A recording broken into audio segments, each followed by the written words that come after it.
बिस्मिल्लाहिर्रहमानिर्रहीम। Dear students, आज का जो हमारा टॉपिक है वो है इलेक्ट्रॉनिक कॉन्फ़िगरेशन। आज हम डिस्कस करेंगे इलेक्ट्रॉनिक कॉन्फ़िगरेशन को। As the name indicate, name से ही हमें पता चल रहा है कि इलेक्ट्रॉनिक कॉन्फ़िगरेशन में हम पढ़ेंगे इलेक्ट्रॉन्स, कॉन्फ़िगरेशन, अरेंजमेंट। इसका मतलब है कि इलेक्ट्रॉनिक कॉन्फ़िगरेशन में हम पढ़ेंगे अरेंजमेंट ऑफ इलेक्ट्रॉन्स। अब अरेंजमेंट ऑफ इलेक्ट्रॉन्स कहाँ पे इलेक्ट्रॉन्स जो हैं वो अरेंज हुए होते हैं, तो किसी भी एटम के अंदर इलेक्ट्रॉन्स होते हैं, इस बात का हमें पता है।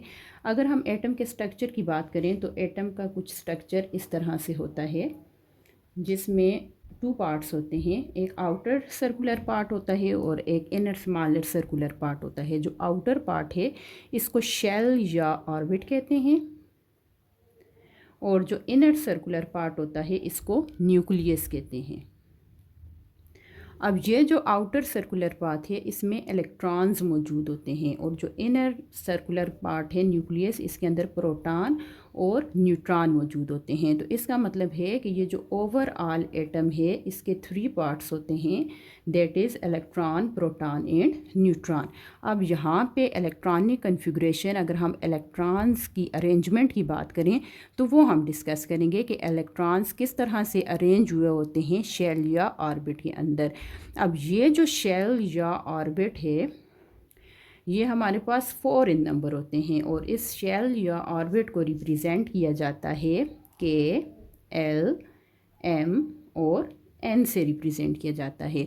और इस नंबर ऑफ शेल के अंदर सब शेल्स भी मौजूद होते हैं और इन सब शेल्स को रिप्रेजेंट किया जाता है एस, पी, डी और एफ से रिप्रेजेंट किया जाता है। ये हमारे पास आ जाता है इलेक्ट्रॉन्स की वो जगह, वो पोजीशन आ जाती है जहाँ पे इलेक्ट्रॉन मौजूद होते हैं इस सर्कुलर पाथ के अंदर और किस तरह से अरेंज हुए होते हैं। इसकी स्टडी को इलेक्ट्रॉनिक कॉन्फ़िगरेशन कहा जाता है। अब जो इलेक्ट्रॉन्स की कॉन्फ़िगरेशन होती है, जो अरेंजमेंट होती है, वो एक स्पेशल रूल के अकॉर्डिंगली होती है। उससे पहले यहाँ पे मैं इसकी डेफिनेशन जो है वो मेंशन कर देती हूँ कि हम किस तरह से इलेक्ट्रॉनिक कॉन्फ़िगरेशन को डिफ़ाइन करेंगे। तो ये हमारे पास आ जाता है the arrangement of electrons, the arrangement of electron in shell और ऑर्बिट। शेल या ऑर्बिट के अंदर arrangement of electrons in certain rule या अकॉर्डिंग टू सर्टेन रूल, किसी ख़ास रूल के मुताबिक ये जो अरेंजमेंट हुई होती है इलेक्ट्रॉन्स की शेल या ऑर्बिट में, इसको कहा जाता है electronic configuration according to certain rule. अब ये कौन सा रूल है जिसके अकॉर्डिंगली जो है वो अरेंजमेंट ऑफ इलेक्ट्रॉन्स हुई होती है, तो इस सर्टेन रूल को कहा जाता है 2n² रूल। 2n² रूल, ये जो 2n² रूल है इसमें ये जो n है ये है नंबर ऑफ इलेक्ट्रॉन्स, कि किसी भी शेल के अंदर कितने नंबर ऑफ़ इलेक्ट्रॉन्स मौजूद हैं। तो हमने ये कहा कि जो नंबर ऑफ़ शेल्स हैं उसको हम रिप्रेजेंट करते हैं के, एल, एम और एन से रिप्रेजेंट करते हैं। तो ये जो के, एल, एम और एन है, के जो है वो सबसे पहला शेल आ जाता है। तो अगर हम बात करें पहले शेल की, अगर हम एन की जगह पे 1 पुट कर दें तो ये हमारे पास आ जाएगा, ये हमारे पास 2, ये 1 आ जाएगा, तो ये हमारे पास आ गया 2। इसका मतलब है कि पहले शेल के अंदर जो नंबर ऑफ़ इलेक्ट्रॉन्स हैं वो 2 होते हैं, ठीक है। इसी तरह से अगर हम सेकंड शेल की बात करें तो दूसरे शेल की बात अगर हम करें तो यहाँ पे हम 2 पुट कर लेंगे एन की जगह पे, तो ये हमारे पास आ जाएगा 2 2 ज़ार 4 और ये 4 2 ज़ार 8। इसका मतलब है कि दूसरे शेल के अंदर, एल शेल के अंदर 8 इलेक्ट्रॉन्स मौजूद हैं। इसी तरह से अगर हम तीसरे शेल की बात करें, के, एल और एम की बात करें तो 2 और n की जगह पे 3 पुट कर देंगे तो ये हमारे पास हो जाएगा 3 2 ज़ 6 और ये हमारे पास आ जाएगा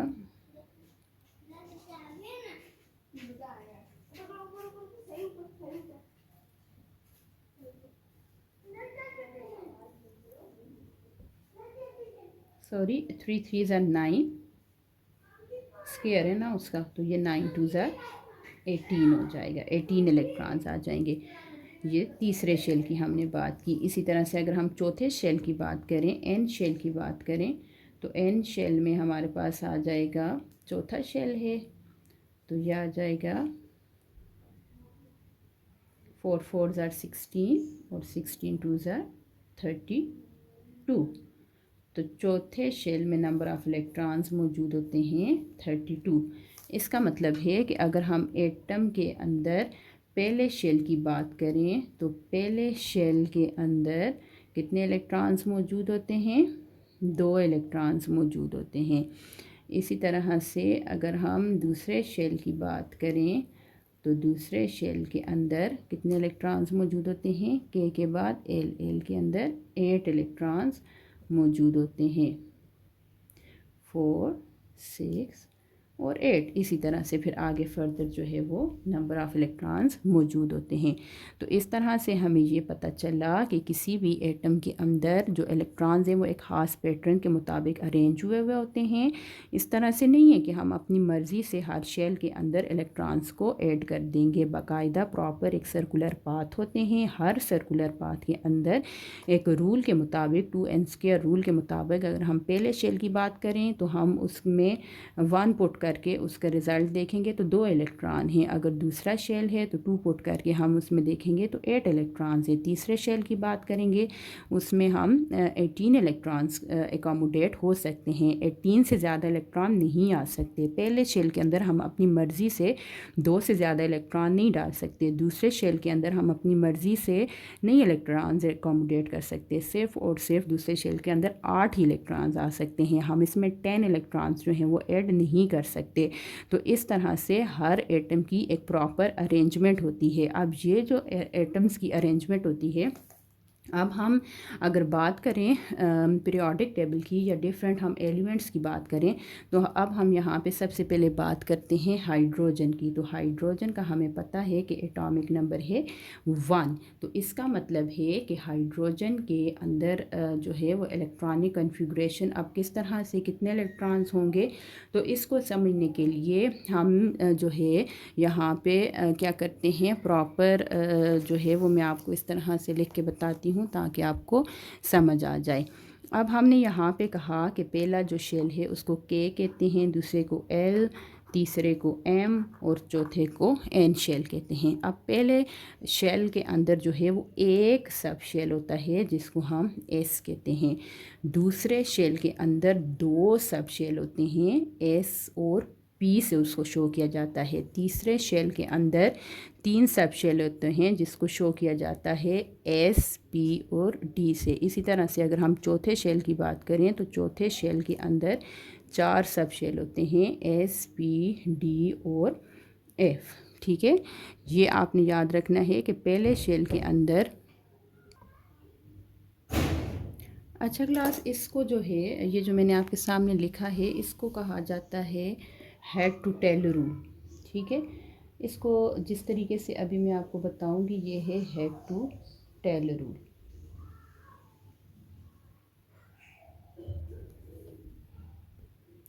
अच्छा, अब इस हेड टू टेल रूल के अकॉर्डिंगली हमें ये पता चलेगा कि किसी भी एटम के अंदर कितने इलेक्ट्रॉन्स जो हैं मौजूद हैं और उनकी किस तरह से अरेंजमेंट हुई है। अब फॉर एग्ज़ाम्पल हम बात करें हाइड्रोजन की, तो हाइड्रोजन का एटॉमिक नंबर है 1। ठीक है, पहले हम क्या करते हैं, थोड़ा सा इसको देख लेते हैं। अब हेड टू टेल रूल इस के मुताबिक जो है मैं आपको इलेक्ट्रॉनिक कन्फिग्रेशन के अरेंजमेंट बताऊंगी। अब हेड टू टेल रूल के अकॉर्डिंगली जो है वो ये जो शेल्स और सब शेल्स हैं इस तरह से इनको एरो की मदद से कैंसिल किया जाता है। इस तरह से कैंसिल किया जाता है कि इसको हेड टू टेल रूल इस वजह से कहा जाता है कि इसका जो हेड है वो और ये एरो की टेल आ जाती है कि हेड टू टेल की तरफ हमने जाना है। ठीक है, पहले ये जो एक एस सब शेल है इसकी हम कटिंग कर देंगे।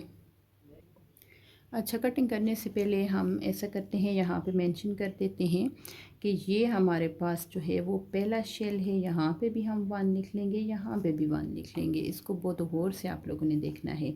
फिर ये दूसरा शेल है, यहाँ पे भी 2 लिखेंगे, यहाँ पे भी 2 लिखेंगे, यहाँ पे भी 2 लिखेंगे। ये तीसरा सब शेल है, 3 3 3 3 सब के साथ 3, यहाँ पे 4 4 4 4 एंड 4 इस तरह से लिख लेंगे।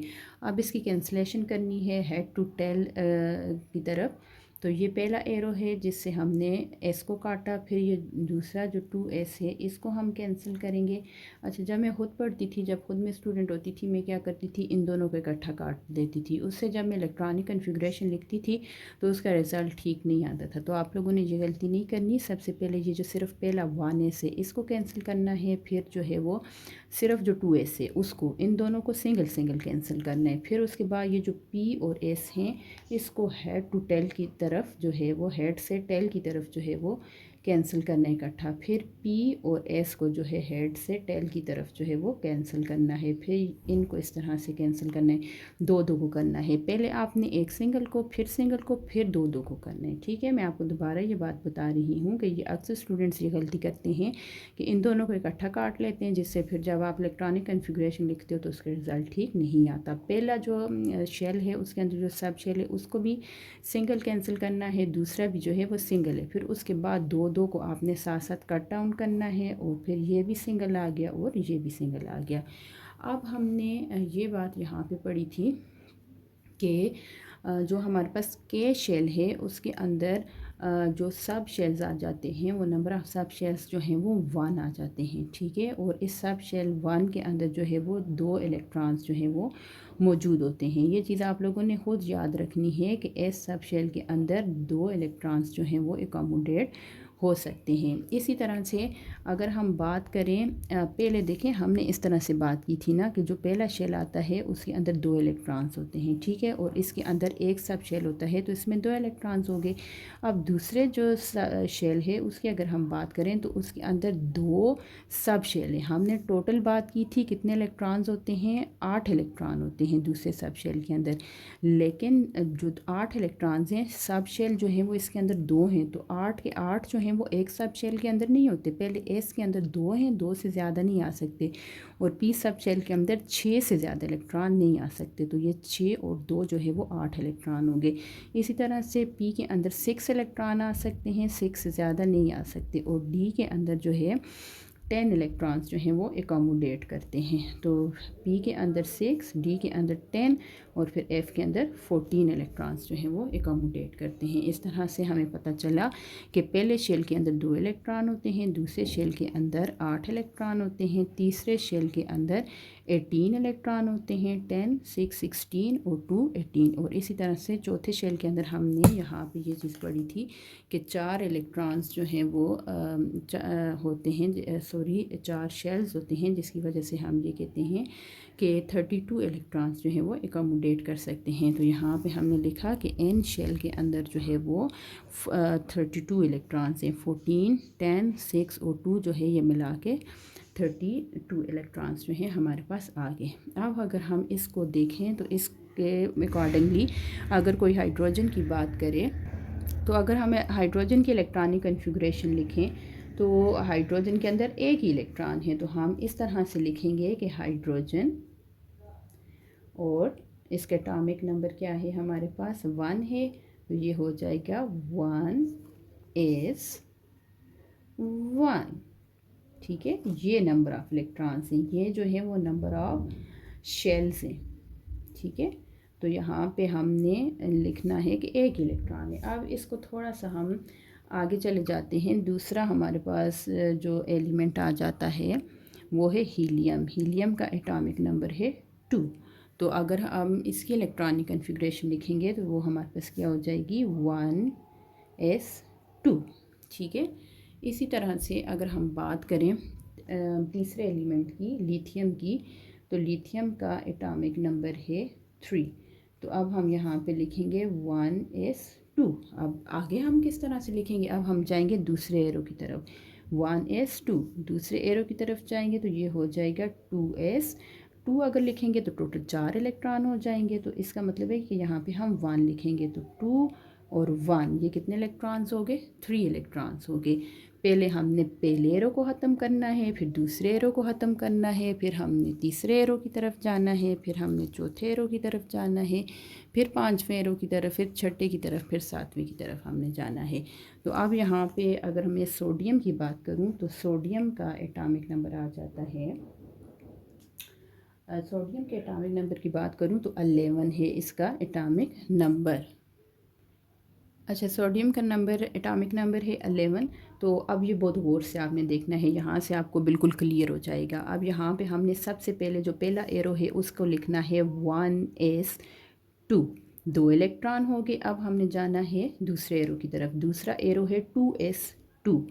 टोटल हमने इलेक्ट्रॉन पूरे करने हैं 11। अब हमने जाना है इसी तरह से अगर हम तीसरे एरो की तरफ चले जाएं तो तीसरा एरो के हेड ये है और टेल ये है। पहले हम हेड टू टेल रूल है, पहले हेड की तरफ जाएंगे फिर टेल की तरफ आएंगे। अब जो है उसके हेड पे मौजूद है 2p6। अब साथ साथ इलेक्ट्रॉन काउंट करते जाना है, 6 7 8 9 10। और उसकी टेल पे अब हमने जाना है और यहाँ पे लिखा हुआ है 3s2। तो हमें तो सिर्फ एक इलेक्ट्रॉन चाहिए क्योंकि हमारे 10 इलेक्ट्रॉन पूरे हो गए हैं और सोडियम के पास टोटल इलेक्ट्रॉन है 11। तो यहाँ पे हम लिख लेंगे 3s1। तो बेसिकली ये है अरेंजमेंट ऑफ इलेक्ट्रॉन जिसको बोलते हैं इलेक्ट्रॉनिक कन्फिगरेशन, जिसमें इलेक्ट्रॉन्स की अरेंजमेंट होती है according to head to tail rule, 2n² rule जो है ये अरेंजमेंट ऑफ इलेक्ट्रॉन्स है। और इसको आपने अच्छी तरह से अपने माइंड में बिठा देना है। इस टेबल के अकॉर्डिंगली आप सारी शेल्स लिखेंगे, सब शेल्स लिखेंगे, नंबरिंग देंगी, पहला शेल, दूसरा शेल, तीसरा शेल, चौथा शेल। एस के अंदर 2 इलेक्ट्रॉन्स आते हैं, पी के अंदर 6, डी के अंदर 10 और एफ के अंदर 14। इससे ज़्यादा इलेक्ट्रॉन नहीं आ सकते। तो जैसे ही 2 कंप्लीट होंगे अगली सब शेल की तरफ जाने, 6 कंप्लीट होंगे 10 वाली की तरफ जाना है। इस तरह से आपने एक एक एरो को ख़त्म करते जाना है, हेड से टेल की तरफ जाना है। और अगर जितने जितने ज़्यादा इलेक्ट्रॉन्स होंगे आपने इस तरह से इस फॉर्म में इलेक्ट्रॉनिक कन्फिग्रेशन लिखनी है। और इस तरह से आपके पास सारे एलिमेंट्स की आप आसानी से इलेक्ट्रॉनिक कन्फिग्रेशन लिख सकेंगे। आपका अगर यहाँ पे कोई क्वेश्चन है तो आप मुझसे कमेंट बॉक्स में पूछ सकते हैं, मैं आपको वो भी क्लियर कर दूँगी। और फिर कुछ नेक्स्ट वीडियोज़ में मैं आपको ये भी बताऊँगी कि आप इसको पेपर में किस तरह से अटैम्प्ट कर सकते हैं इस क्वेश्चन को। और ये है कि यहाँ तक आपने इसको जो है वो बहुत गौर से देखना है और फिर यहाँ से नेक्स्ट में फिर आप लोगों को बताऊँगी।